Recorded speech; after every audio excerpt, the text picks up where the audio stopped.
Sebelum menonton, jangan lupa like dan subscribe ya.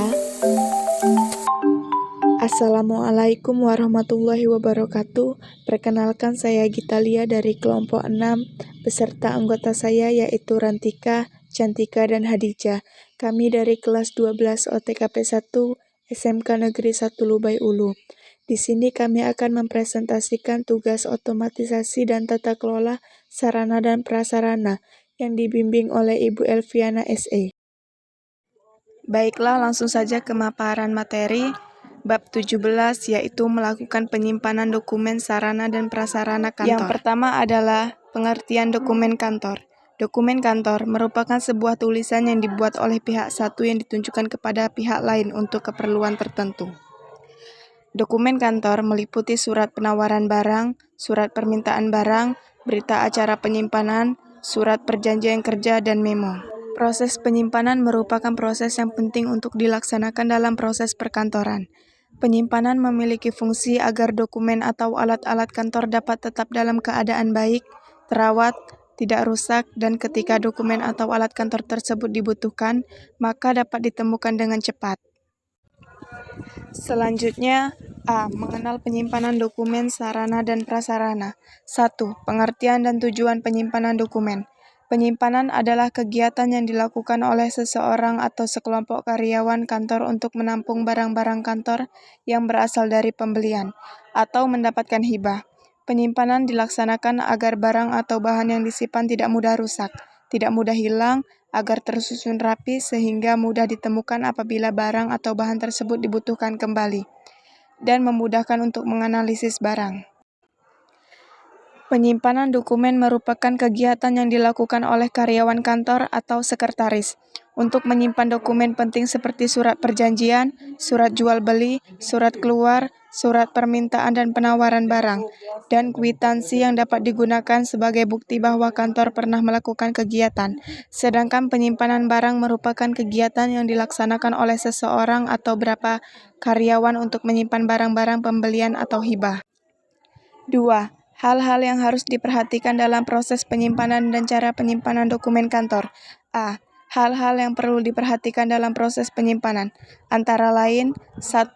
Memahami sifat barang yang akan disimpan. Seorang karyawan harus paham tentang sifat barang yang akan disimpan. 2. Tersedianya sarana penyimpanan yang memadai. 3. Prosedur dan tata kerja penyimpanan. 4. Biaya yang disediakan. 5. Tenaga yang diperlukan. 6. Jangka waktu penyimpanan. B. Cara penyimpanan dokumen sebagai berikut. 1.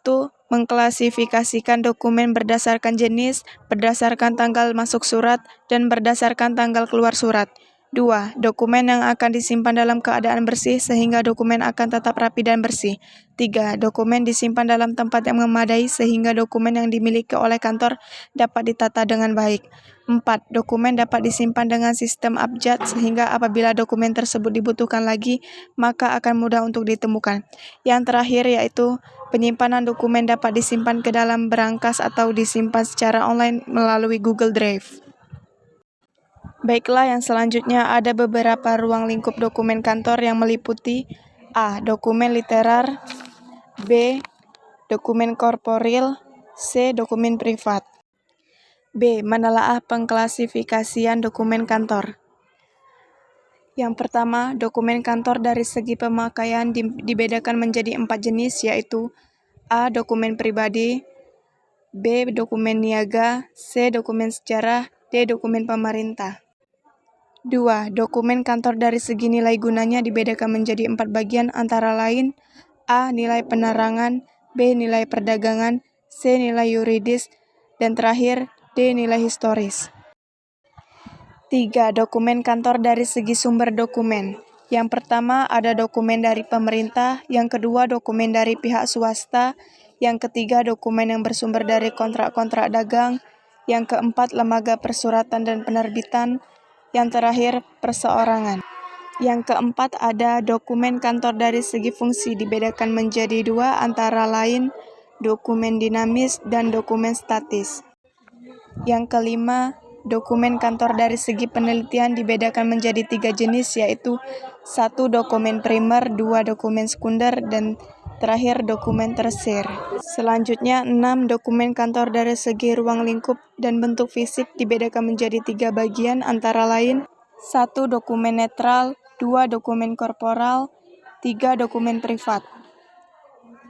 7. Dokumen kantor dari segi ruang lingkup kerja pemerintah. Dokumen kantor pemerintah merupakan surat-surat penting yang dapat digunakan sebagai pembuktian dalam kegiatan pemerintah seperti undang-undang pemerintah, peraturan pemerintah, keputusan presiden, perjanjian kerja antar negara, dan dokumen-dokumen sejarah. Baiklah, mungkin itu saja presentasi dari kelompok kami. Semoga penyampaian materi ini bisa bermanfaat bagi teman-teman sekalian. Saya ucapkan terima kasih. Wassalamualaikum warahmatullahi wabarakatuh.